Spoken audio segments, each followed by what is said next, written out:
but then I found this one, and it's actually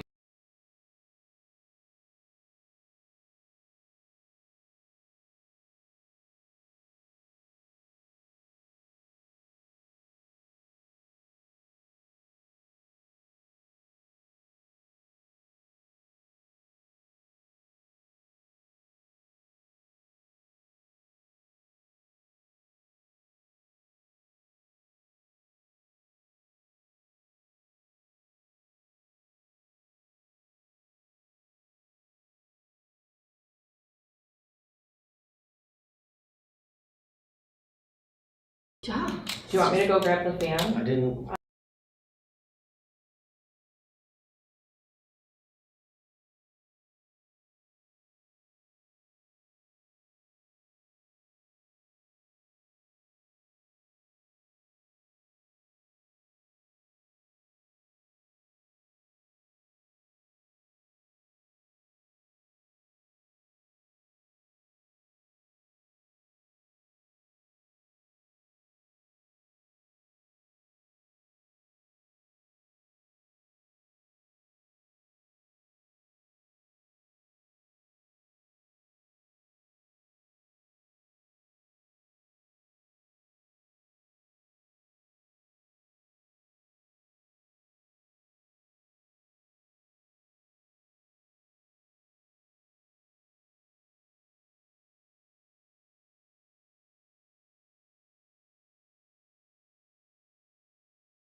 They don't know. So. I just don't want you all to be too comfortable and get cozy.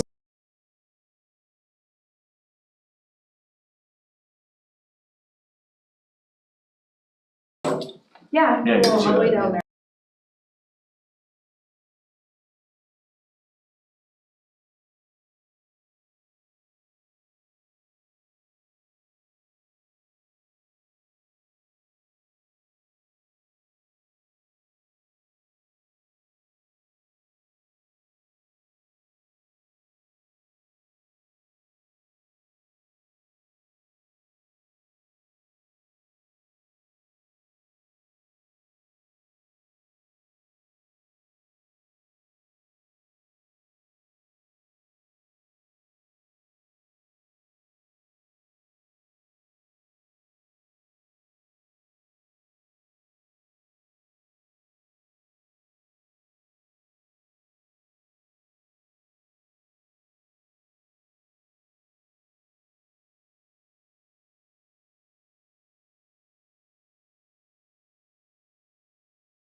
Hours and you're exhausted and like. Yeah, yeah. But how, I mean, that looked fun. Oh, it's a ton of fun. I've never been. Oh my gosh. All right. We are live. Call the meeting to order at 6:30 p.m. Thank you, sir. Stand for the Pledge of Allegiance.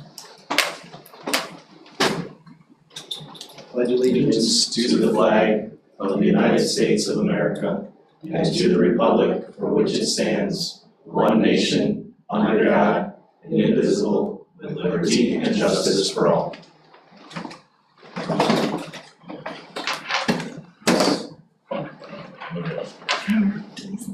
All right.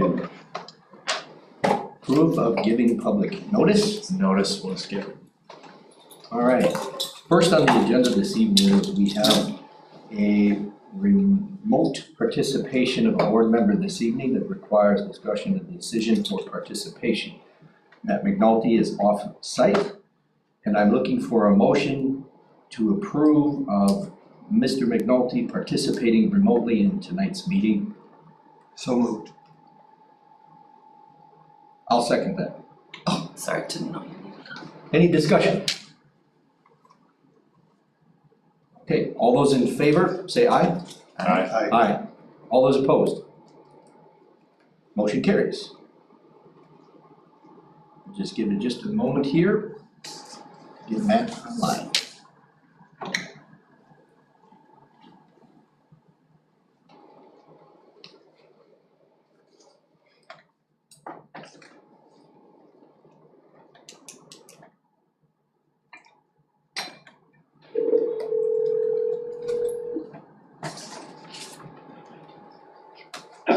Hi, Matt, it's Tina and the rest of the board, and Niels in the room this evening, joining us for the school board meeting. And the school board did just approve your virtual participation, so we will move on with the agenda from there, okay? Excellent, thank you all for Yep. allowing this one. Okay, for public comment tonight, we have none. Thank you, Niels, for coming. Let's go right into committee reports. We'll start with PPC. All right. PPC was filled with a whole bunch of fun. We had discussed personnel reports, and as you'll see now on our personnel reports for the regular board meeting, you can now see those. So the costs are hidden, the salaries are hidden. Those are now an executive, but the public can now see those per request. So Thank you. as we reviewed the discussion of the P05136 and 5136.01. We made sure that what we last approved, which was the bell to bell, is now in that handbook, or the student handbook. So everything does match, and we had already approved this, so there's nothing to be approved at this point. We did go through an employee handbook update. We got a nice big thick packet to look at, and they were trying to make them nice and clean. It's probably gonna take a little bit longer to do that, so that we'll see that probably in the next month in September, to review one more time in committee and then bring it back to the board as a full for approval for the employee handbook.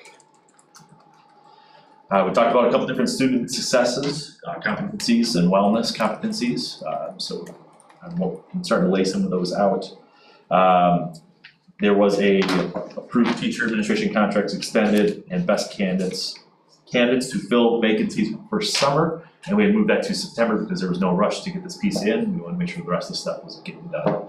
But so we will review that in September. There's nothing that needs to be done for that one right now. And it's just to review our current policy to maybe fine tune some wording in it. Just to give you kind of a little bit of background on that, we had our new hire orientation today, and because we don't have that policy in place, we had about 3 employees who were not issued their Chromebooks or their keys to the district because the board would have to approve. So basically what we would like to do is in kind, in the future, have the board say yes, if we have a late hire in July, contingent on your approval, that we could still go ahead and bring them in, get them signed up with their appropriate things that they need to start the school year. That's really all we're looking for. And then this was just a discussion. One of the really cool things coming out of that is the curriculum is going to be going up onto the website. It should be visible for everybody by hopefully November. It's going to be done in a couple different batches, so really excited to see that out there for everybody to view.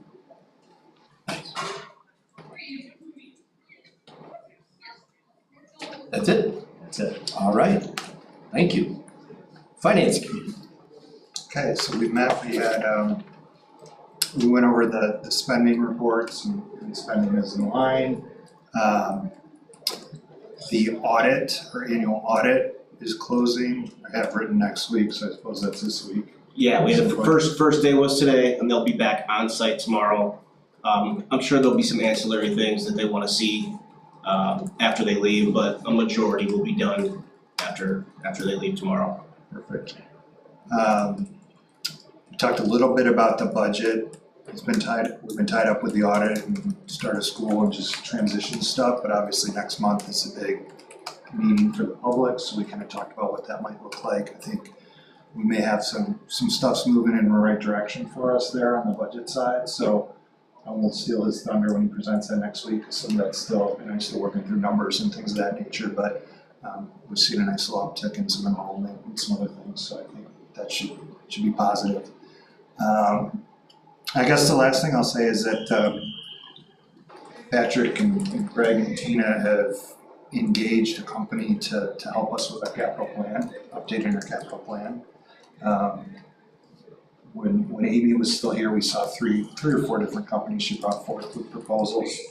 They went forward with one, and we'll get a pretty detailed packet, which basically, lays out, goes through all the buildings, lays out roof and big picture things, roughly how old they think they are, how long a life they have, what potential costs can be to replace them, and so that'll help us on our annual budget going forward, and we start to kind of figure out where to prioritize things. So I think there will probably be some priorities given from a construction standpoint, and then there will be priorities from a district standpoint of what do we need more to better service the students. And so I think the combination of those two will come back with kind of a recommendation to update our 10-year capital plan. It's gonna be 10-year, right? Is that- Yeah, Okay. 10-year. I'll add to that is part of our strategic plan. You may recall it's one of our competencies that falls within our strategic plan. So know that Finsdorf did come out. They walked through all of our buildings, turned on every spigot, and looked at everything. And so we're really anxious and excited to see how they come back with the information, and we'll go from there. So that's our strategic plan in action. So I really like that. Yeah, so I'm pretty excited to see that when that comes out. I think it'll help us as a board prioritize capital spending, so. And that's it. I guess the last thing, the way the calendar falls, we're gonna have our finance meeting, check like the 12th or something like that, and I think and don't quote me on this one, but I think the annual meeting is on the 20th, is it the 10th? Okay, yep. Sorry, finance is on the 10th. 10th, and then the 22nd is for the annual meeting that the public's here. We're not gonna try and do some sort of, I talked about this with Chris Adson a little bit, we're not gonna try to do some sort of special meeting in between those two to kind of preview the budget. What we'll do is Patrick has pledged to kind of get something out to the larger board. Yep. And then if people have specific questions, they can come to myself or Patrick and we can get them answered kind of ahead of that public meeting. But remember that the public meeting is, the public has their input and they kind of vote on things and things of that nature, but it's still a preliminary budget until we kind of get final head count and all that stuff. Because, we need a budget to operate the district. So it's kind of a temporary budget. We will have, as we get to the more formal final one, that will certainly be discussed before we approve. So that's it. Yep. Great. Thank you, Matt. Yep. Can I ask a question on the PPC? Sure. I know on our agenda, or on the agenda for the PPC meeting, it was, you guys were looking at the 5136.01 says not, I think Niels had brought it up last time, that the students should not use or possess, and then 5136 just says use, it doesn't say possess, so there's two different, which one is right? Like, which one do we go by? I'm gonna go ahead and address that. Okay. That goes along with our protocols. So, in talking with our leadership team after that meeting and just constantly kind of going through this, North doesn't really have a problem with cell phones and watches. South doesn't really have a problem with cell phones and watches. They have them, but really truly their protocol over there is, we don't see them, you don't use them, you keep them put away, and that's where things are at. The question mark came from the middle school. A year and a half ago, we already went through this whole process. So the question is, well, what about the watches? And so the watches, we're not collecting watches. We collect the phones. They just like we always have. And the watches will stay on. They just will be inactive. And then we have a protocol, incident 1, incident 2, incident 3. And most of the people that have those watches are having them because of emergency use. They've got some kind of medical or something happening that they have to have them in place. So that's kind of, it's a little different at each of the schools, which is why it's like that. Yeah, I get the school thing, but I'm talking the two different policies. So 5136 says student use of PCDs is prohibited on school grounds from bell to bell. Cool. 5136.01 says Students shall not use or possess any technology, resources, and other electronic equipment devices from bell to bell. There are two different policies. You'll notice that's the .01. The .01 is the regulation which allows for the district to have protocol. And so we didn't remove that because the protocol is different from school to school. Okay, so if I'm hearing you correctly, the 5136 is the overall arching. You can have them, you can't use them. Correct. The 01 says we don't really want you to have them, but they're not really a problem at North and South, so we're not going to really say that. But at North Shore, you definitely can't have them. Correct. For Okay. the cell phones, which is no different than what we've done. Yeah, I'm just was asking Yeah. because it was Brought up. interesting to have the two different, yeah, and I know Neil said Yeah. brought that up, so. Yeah. Okay. All right, anything else with committees? Questions?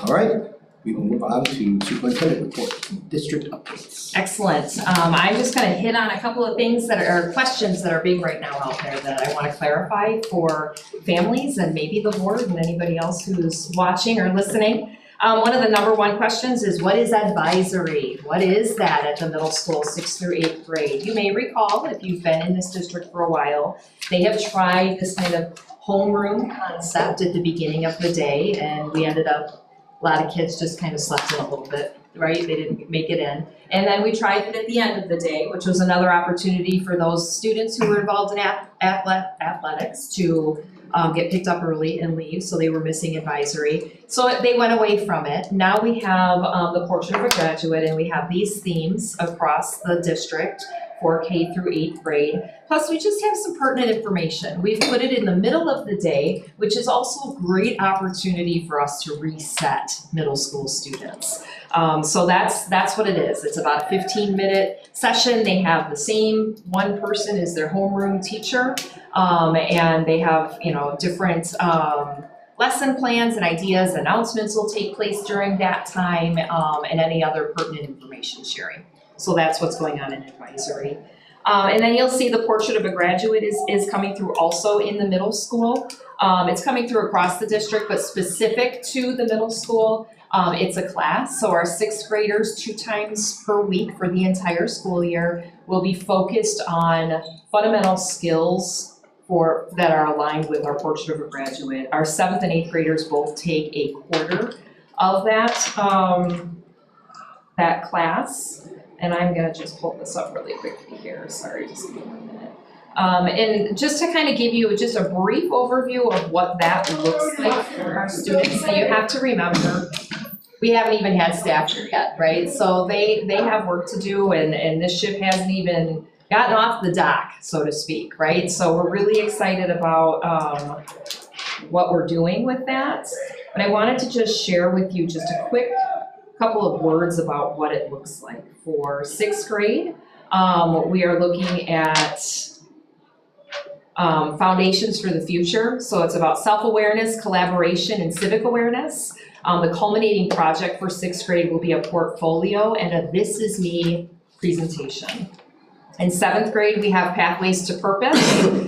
Their key focus areas are problem solving, goal setting, leadership, and communication. And they will also be providing a portfolio and student-led team project with an action plan start to finish in 7th grade. And then in 8th grade, it's Graduate in Action. And what that looks like is an advanced application of Portrait of a Graduate pillars, mentorship and reflection, as well as a capstone project and presentation to their peers, and then also a board of what I would imagine would be leadership team people, as well as possibly some parent focus groups that we're going to be creating. We have that parent leadership council, we've got building leadership councils, we have board members. So just an opportunity for our middle school students to put themselves in front of adults and run projects. So it's all tied back to our Portrait of a Graduate and our pillars and how we're going forward. So that's just a basic pacing guide for you and a little nugget of information as we continue to work through this process. I will say that today was our kickoff for orientation, and the energy and excitement in this very room was palpable. We had probably 12 or 14, which I know can seem like, oh my gosh, it's a lot of people, it's change. We're taking care of kids, and they were excited, we were excited, and probably the best part is when we aligned all of our new staff with mentors throughout the district. So our veteran staff are tied together with our newbies, and they have a whole plan. Sarah Blankenheim and Becca have done just an incredible job of creating this program, and it's a monthly checklist, a check-in. They do a lot of work together. They did a lot of kind of synthesizing where each other are at and what their concerns are, or thoughts are. But this whole room was buzzing, and it was just super exciting to see. So we're really excited about that. And then we're also, tomorrow is our big day for the Portrait of a Graduate and all staff, as we bring what you brought to me through the strategic plan, and then I took it to our leadership team, and our leadership team is taking it to its advisory councils, and then we move to full staff, and our full staff takes it to our students. See that cascading down, and it's super exciting, but they're gonna breathe life into this plan tomorrow, and I cannot wait. We're breaking them out into a scavenger hunt, and then for these breakout rooms, and they're excited. They're a little bit like, what's going on? So super excited. I know we've all been waiting to see what the meat and potatoes of this is, but our meat and potatoes have been on summer vacation, resting and relaxing and trying to get ready for this great work. So super excited about that. I already kind of talked about the buildings and grounds. I wanted to ensure that we are following through in our promise on that strategic plan to get a 10-year plan in place, and I think you'll be pleased with that. One other note is we have gone through registration, and while we have a great amount of our students who have registered, and you may recall, we talked a little bit about that Google registration and how we have to say, yes, we're gonna use that, otherwise we don't get a Chromebook and we have to go to paper and pencil. I will tell you that we think we're right around about 150 of us who out there who have not signed off for us to be able to use Google software. So if that's you and you went, oops, I didn't mean to do that, please go back in and register and click that box and make sure that you can do that. Otherwise, you're gonna be a little surprised when students come into session and they don't, your child doesn't get a Chromebook. So please go out. We are gonna do our due diligence to try to reach out to families and let them know if their child is not registered. But I just wanna make sure that I say it publicly that this is something that we're really working on right now. And then I also wanna just hit on the transportation piece. Just because it's that time of year, you're receiving the phone calls, we're getting things built out. You'll remember from back in April, we had conversations, we've been talking about transportation for a couple of years, and recall that truly our hands are pretty tied in this situation. We have committed with Chris and Matt as my witnesses and my sidekicks in this. We really need to get Arrowhead and Dousman working with us on this. As you know, both of the contracts, we have a consortium contract, which is led by Arrowhead, and we have a Dousman contract. They are not aligned. We can't do anything about time, about tier, about shuttle buses, about adding buses, taking away buses, we can't do anything about any of that until we start to come to the table and figure out how we can do what's best for kids at Hartland. So just want to give you all an update. We did keep everything status quo. You should have received your letters. If you didn't get a pay to ride letter, you didn't get a pay to ride letter because you don't have to pay to ride. You are 2 miles or greater. So if your friend had a pay to ride letter and you didn't get one, it's okay. But make sure you do call Maureen if you have any questions with that. She's been working very hard with Lisa over at Dousman. So those are really kind of the big kickers right now that we're trying to handle and manage in the district. Like I said, we're just really, really excited about the great work that's being done for K through 8th grade to make this whole Portrait of a Graduate come to life, and then the strategic plan as well. So that's what I have for you tonight. Thank you, thank you. Okay, on to the district business services report. Yeah, so after finance committee last week? Yeah, last week. We talked just about kind of where the state of things are at. It's kind of an interesting time of year. We're kind of flying a plane as we're building it.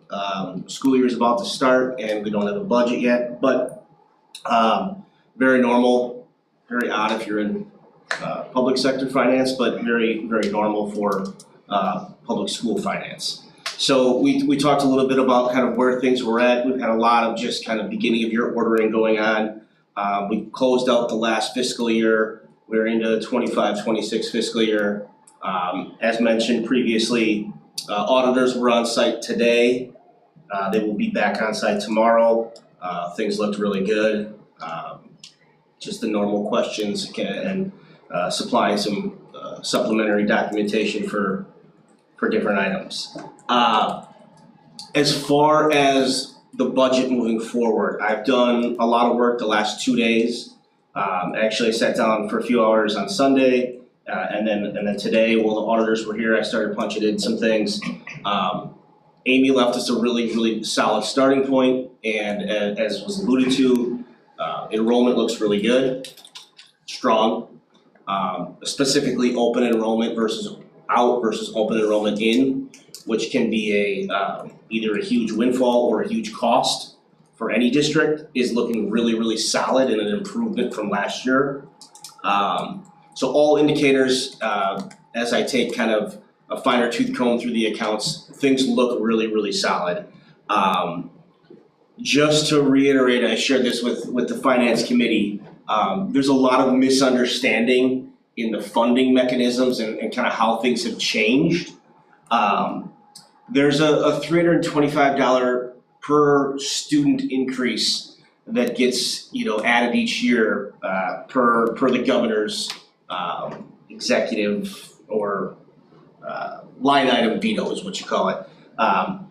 But what didn't come with that is a funding source. So for every year over the next 2 years of this biennium budget, if we want to go to that 325, that will mean that the local taxpayers will pay that additional cost because the state has said, you can go there, we're going to give you the authority to go there, but we're not going to provide you with any funding mechanism to get there. So it's on your local tax base in order to do so. So we're going to look at the budget and kind of give a few iterations and options for the board to take a look at. Kind of what does it look like if we levy to the max? What does it look like if we don't? What does that mean for students and operational efficiencies and things like that?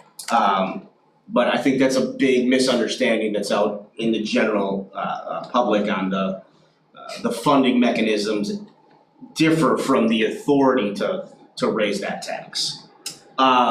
Good distinction. Yeah, so it's a lot of times they get lumped together and in lay terms, people say, oh yeah, great, $325 more to educate kids. Well, no, but yes. So, as far as finances, I know there was a question about interest rates last we're at 4.46 right now. So nobody's got a crystal ball, but based on economic activity, I would say it's probably gonna hold fairly steady over the medium to, short term to medium term. I don't think anything crazy is gonna happen with interest rates. As far as funds go, overall, we're sitting at about 6.1 million. That includes operating accounts as well as our Fund 46 capital improvement account, which has that 1.7 million sitting in it. I did just get an email today. We will get our final property tax payment on the 20th. So that's a solid piece of information given the fact that we have to figure out funding here for the next year. The last thing I will just share is capital improvement stuff. I'm not gonna go through this whole list just because I put it out there as an attachment. I'd love to take credit for this, but administration, my predecessor Amy, did a fantastic job. There's a laundry list of things that the district was able to do without touching our Fund 46 balance. Every building in some way, shape, or form has been updated, upgraded, enhanced. Some of them are cosmetics, some of them are operational, some of them are just safety issues that were addressed. But I mean, it is extensive, the work that has been able to go on without tapping into our Fund 46 long-term capital improvement savings. We did share a little bit about this, but just to give you a little more detail, Findorf was on site doing the site study, the facility study. They indicated sometime in October is when we can expect to receive back that comprehensive site study and assessment. I think the big positive that is gonna come out of that, yeah, they're gonna tell us what's wrong, what's good, what's great, what needs updating, but they're gonna give us those priorities. Like Matt said, you know, from a construction or hey, it makes sense to do this and then this, but then we're gonna have to evaluate things based on a operational, like what makes sense to serve kids. So we're gonna have to kind of weigh those two things, and then come up with that enhanced 10-year plan. Quick question on that one. Yeah. I know in the past, we were looking at 3 or 4 different ones. It was gonna be presented at some point to us to take a look at, and then we went with somebody. Did it just come in under the budget of what would need to be approved? Yes. Or is it something else? Yep, it didn't require, it was under the threshold, the purchasing threshold, yep. Good question. And then in the past, we'd gotten a nice chart of finances, and I didn't see it when it was attached this time. Oh, I can definitely catch it. This What are you one? looking for though? Yeah, that one. That is, I know it was somewhere.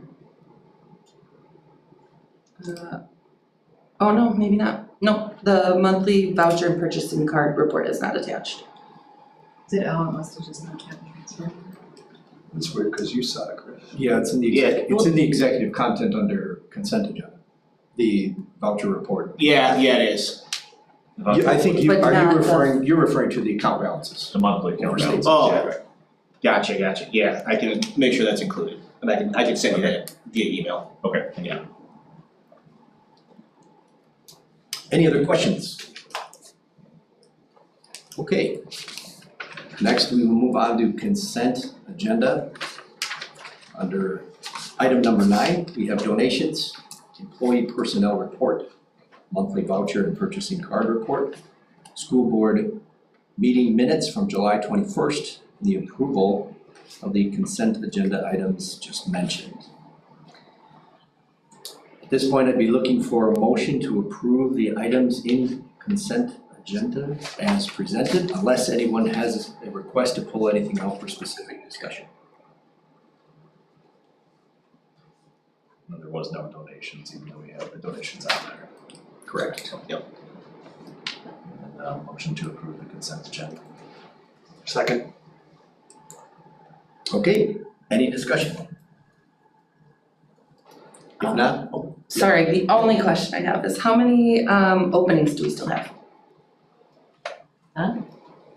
Are we I good? think we may have one more special education aide to hire. Okay, I know We did they, interview 2 today. yes, and I talked to Rebecca and she said they're going to offer one, but they will still have one to fill after the offering pending acceptance of that one. okay, cool. That's it. great. All right, no other discussion, then all those in favor of approving the consent agenda, say aye. Aye. Aye. All those opposed? Forgot about He it. said it. I didn't hear him. He said it. The motion passes. Okay, on to new business. Discussion and decision on the Kiel Area School District Hartland Intergovernmental Agreement. So this, you may recall, we've run into a couple of situations where if we have a student who's out on a health restriction or, maybe a long-term suspension or a long-term alternative education kind of concept, we've kind of run into this, oh gosh, we've got to, try to find somewhere, and then we have to wait a month to go to the board, and by the time that's all done, then we're running into some FAPE issues and some legal. So I ran into, at convention, this Kiel company. And Kiel is out of Kiel, Wisconsin, and they're the ones that came in and did the STAR thing at North this last year. the planetarium. Remember we had the dome come in and so that was one of the things that they did. But they also provide kindergarten through 12th grade regular ed, special education, alternative education, just an option. It's a hub, it's a virtual school. For school districts, we would keep the children as our own residents. They would stay with us on that. But they're capped out at an $8,000 price tag. Now, what we do with some of our students who it's just not working out for them to be here, we would have alternative placements for them, and those are alternative schools that maybe are better equipped to manage some of our students and our kiddos. And the cost to the district on that is astronomical, anywhere between $15,000 and $25,000 annually. And so we just want to have the opportunity to be able to provide this or offer this to our families that might need this without having to wait an entire month to get board approval. It doesn't cost anything right now. And if we were to send a child there, we would be able to make the decision to send the child there and then come back to the board. It is under the threshold. Any student, if they were at the highest dollar amount, would be under our threshold for spending. But I think as a courtesy to the board and to the public that we give this opportunity for you to ask questions or have your wonders, I think it's important for us to share that. What I like about this program is that it isn't designated to just one specific group of student. If we have a family that, is going to do a travel or a long-term travel somewhere, which we've had, and we've had to say no, or we've tried to put packets together, we could just say, you know what, for $400, we can have you take some classes, and they would still be learning while they were away. It's just another opportunity for us to be able to provide education to students. Questions? Wonders? I have a question on the cost. Sure. So when you say it's capped at 8,000, that's the limit to our district, or that's the limit that they will go up to? What is the? That's all it would cost us. That's the max. That's the max, thank you, that's the max. Somebody went there for the full year. Yep, it's $8,000. That's the special education though. Oh yeah, regular ed is 5,400 or something to that effect, yes. Sorry. Yep, no, that's great, yep. Yeah, but the very most, Would be for the most great. intensive learner. So is there a call out in either the agreement, or do we need something here from a procedural standpoint if someone was doing, say, an extended travel? Mhm. And there is that cost, you had mentioned, it's 400, is that to the family, or the district just absorbs that? The district would absorb Okay. that, because right now what happens is if somebody goes on an extended vacation, those students are in essence absent. Right. Right, and so that dings the district if they're not here. And so if we can put them in school in some way, then we get our funding for them. Are there any minimums, like time periods, say a week, 2 weeks? Nope.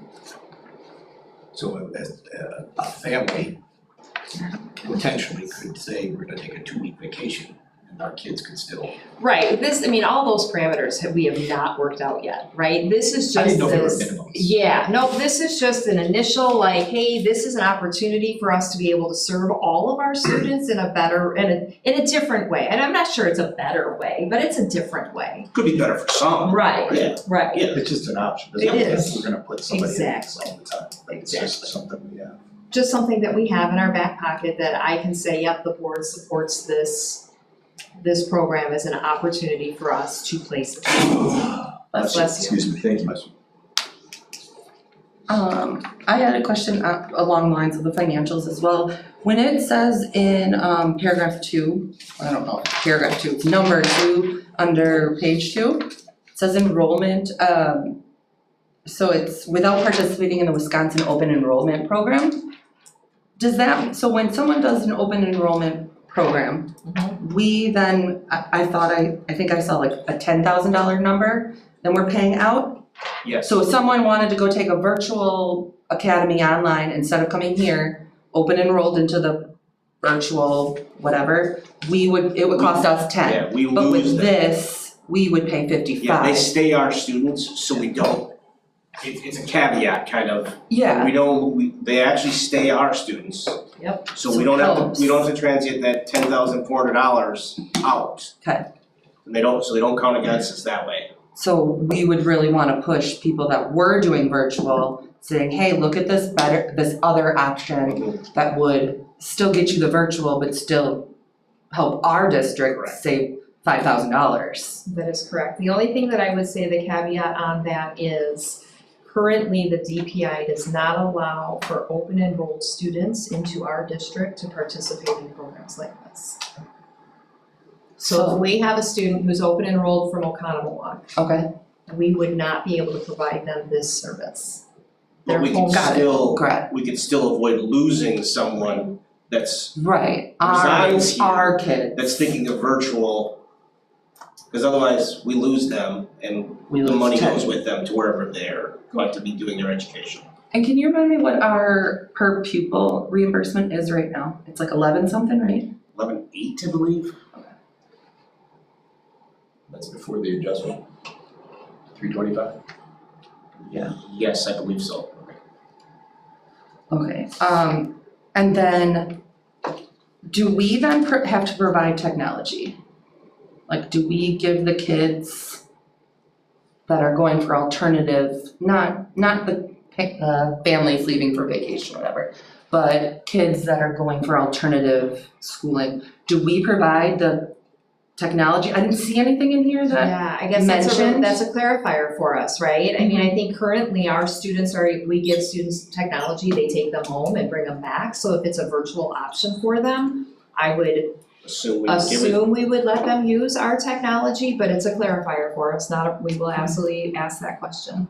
sorry, and then, Sorry.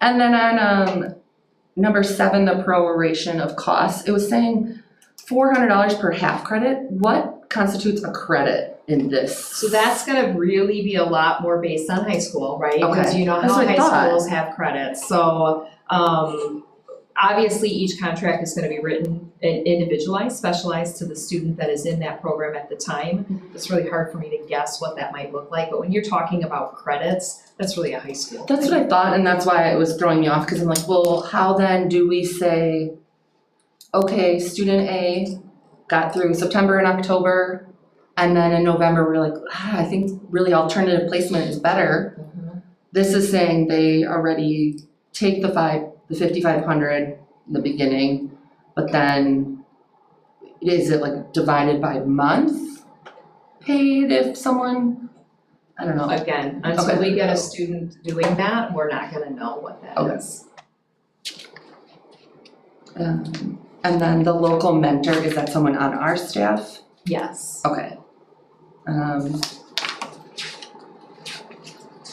Just a question, does the program, I think, looks nice, is there an oversight on curriculum and what is being taught in those, or has that been looked over, or someone going through those? Yep, so the curriculum is Flex Point, it's nationally aligned, and then our social studies curriculum is aligned with the Wisconsin State Standard. So that's what I know of from their curriculum. They clearly are gonna use their own curriculum as a virtual setting, and it wouldn't be assigned on as, that's why they're not, you know, it's one of those things that's not in our school. And then the only other thing is, it has 4K through 12th grade. Do we need to amend that to be 8th grade?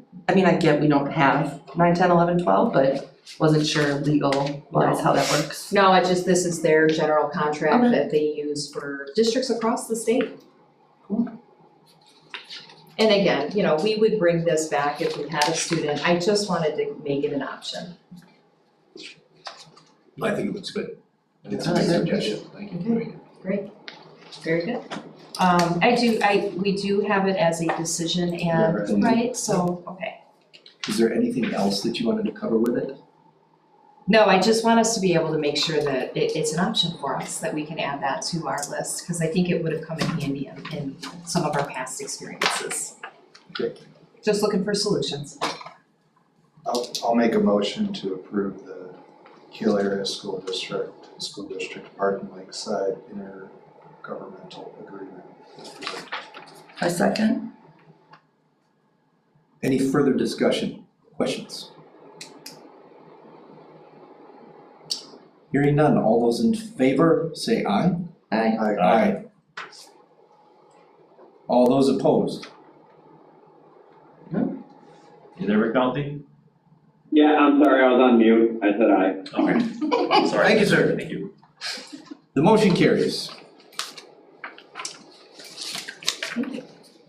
Thank you. Looks like a really cool program. It's an opportunity, right? I think it's very proactive. I think it's nicely done to have that in your pocket, ready, rather than waiting for a Trying board to meeting. scramble. Or trying to do a special board meeting. This just puts you in a position of power to be able to do what's best for kids. And that's what it's for. That's right.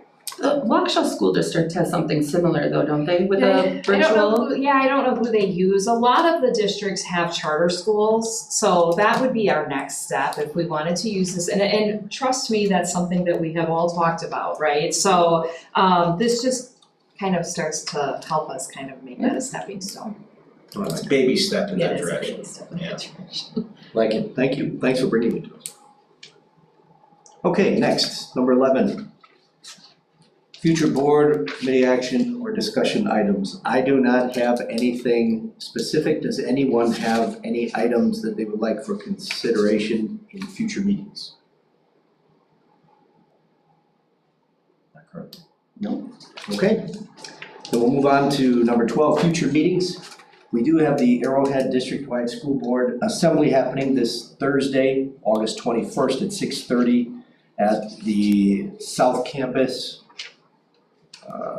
Library A. So that is happening. Again, all school districts, school boards are invited to it, including district administrators. It is open to the public, but it is a board working session, so public can't participate, but they can come and listen to the discussions that are happening. So I would encourage participation there. I have questions. I can try to answer them. So you had sent out an agenda on that Kim Schubert had sent to you for Correct. the 4 things. Do we as a board discuss those things before we get in there so we can give our input, or are we kind of just flying by the seat of our pants? I think this one is more for open discussion from all members for consideration. There's not any official positions that are being taken at this point. It's more open dialogue between them. If there's a specific item that you feel like the board has to have a formal position on before going into the meeting, we can certainly discuss it. But I think this one is meant to be exploratory and conversational, and there's no decisions being made from them. Right, So I mean, I get that there would probably not be decisions made in those meetings because we can't. correct. But I think I just want to touch base on what our stance on consolidation was. From a couple of months ago, we had talked about, the last time we had the meeting, they said, oh, let's see if it's something we would be okay discussing. Not going forward with anything, not doing anything, but did we have any other stance on it aside from we're open to learning? Or is that our stance? I think that the charge, my take on the charge from the last meeting was just, are you interested in, go back to your respective districts. Is your district interested in continuing the discussion and seeing what this might look like? And I think at our last meeting, we kind of all said yes. Okay, I think that's it. I mean, the nuts and bolts of what that could look like are probably 4 steps down the road in discussions there. But, if everybody came back and said, oh, no, I'm not interested in this, then I think these right. meetings no longer have that as an agenda topic. But if enough say yes, I assume we'll continue the discussions there. Right. Okay, that makes sense. And then the only other thing is with you holding 2 positions with Arrowhead and us and these feeder school meetings, how are you handling that with which school district you're representing and the unique needs of each district and possibly being at odds? Because Arrowhead may mean different things than we do here, and how are you going to handle that? Sure, well, the meetings themselves are discussions, so there's Correct. no action items being taken. I understand So that, any action item that would follow from those discussions would happen in their respective board meeting. correct. So if I was here, then I would be acting on behalf of Hartland-Lakeside. Yep, and I the, understand that. Position here, let me finish, please. And then if it was happening with Arrowhead, then it would follow up at Arrowhead. Mhm. So there, it's open discussion. And since I was elected by the public in both positions, I'm having free-floating conversation considering those items that are presented at the meeting. Well, I think it's more what perspective you're coming from with your comments that you're making at the public meeting. I understand that you are free to, you got elected to both positions. I understand that. I'm not saying that. I'm more concerned about how the public then sees, hey, is he talking Arrowhead or is he talking Heartland?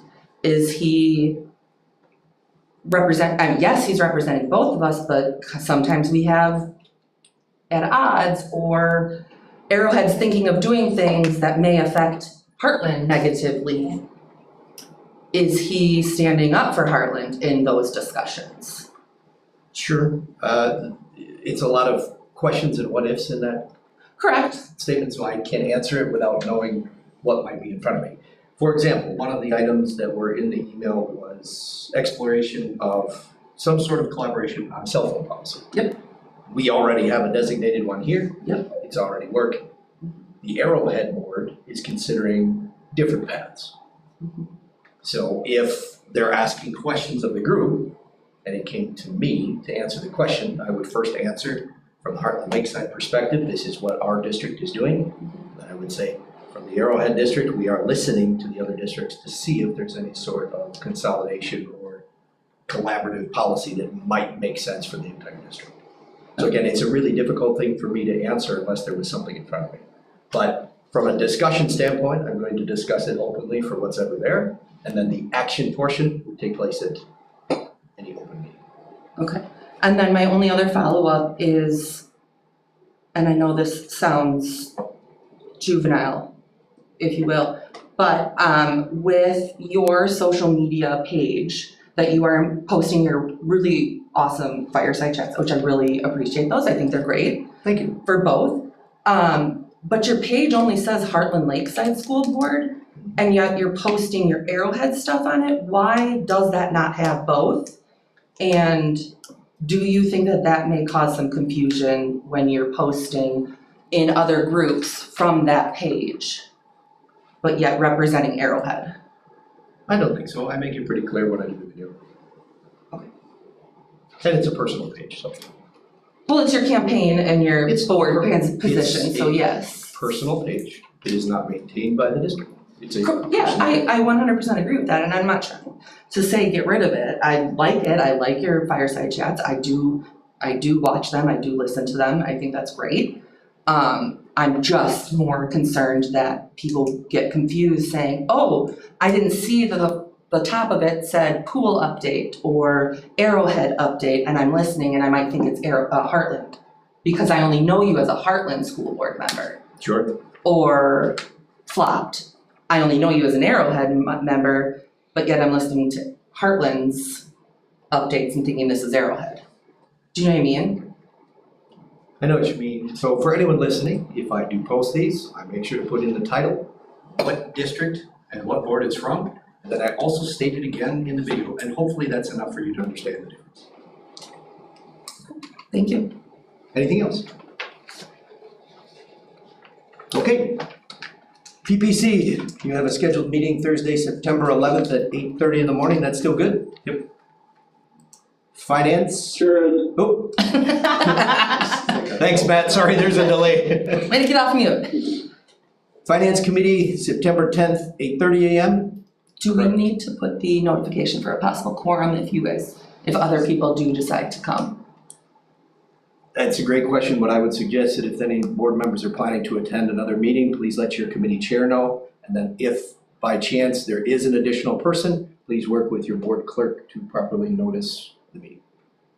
It's gonna be noticed anyway, right? So Yeah. it's like, But then a quorum would be present. Can we just add that to all of our committee meetings so that we don't have to think about that and remind? no, Remember because, I that? mean, I don't think you can, because Unless you plan to start showing up to all the PPC meetings or something. Maybe I wanna have fun. Well, then that we change Just it have to that. enough advance time for us to post prior to.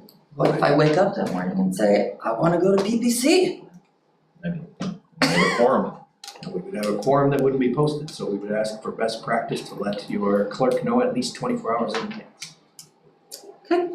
The reason this was discussed prior to you being on the board last year, and the direction of that board, I have to say that because the board changes every year.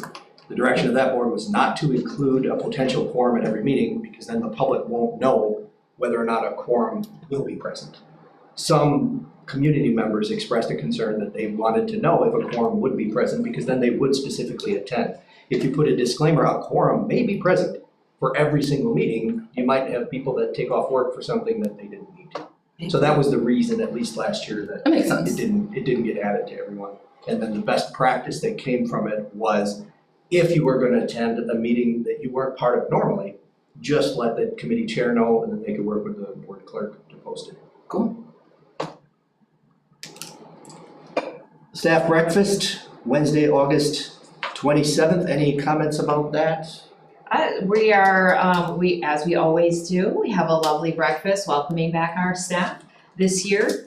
As you all know already, we have our big day tomorrow for our professional development for our team, and so we've got a little surprise for them then on that Tuesday. You're welcome to attend, we will post it. We are having breakfast provided by Chartwell's, and it begins at 8:30, I believe. So please, if you are available, come on over and say hello to the staff. And this is a board invitation, sorry community, you all get to see them at your welcome back conferences that will be taking place. I'm assuming it's here. Yes, it is. Just 1 second. Okay. And the annual meeting that is taking place on Monday, September 22nd. For the public, please pay attention. It starts at 6:31 p.m., not to be confused with 6:30 p.m. The meeting cannot start until 6:31 p.m. All right. Oh, I would like to let you guys know that the Hartland Street Dance is this weekend, and I will be in the dunk tank at 3:30. Be a long line. Yeah. So get ready, be there at 3:30 with your whatever you need. I don't know, I've never been there. Fundraiser. Yeah, so I will be there, and then Hartland Fire Department, somebody will be after me. Adam Kurth is in it, Stone Bank Superintendent is in it. What time are you at? I'm at 3:30. All right. So Take it I'm easy. 3:30 to 4. Yeah, write that down. I'll text you and make sure. Just wanted you all to know, in case you want to take some stress out on that. That's funny. Okay, anything else for meetings? If not, Niels will be heading into executive session, and then looking for a motion and roll call vote for consideration of adjourning into closed session on the matters set forth pursuant to the statutes mentioned in the public content section of the agenda. So moved. Second. Do it that. All right, all those in favor of going into closed session, say aye. Aye. Aye. All those opposed? The motion passed unanimously. We are now in closed session. You guys have a great rest of your evening. See you, Pat. Thank you. Thanks, Have guys. fun with the others. Thanks, Neil. Oh, I will. They're actually really nice. How many do they have out? They had 3 today, one's not, we should have 2 tomorrow. Well, one's probably an intern doing cash Yeah, and.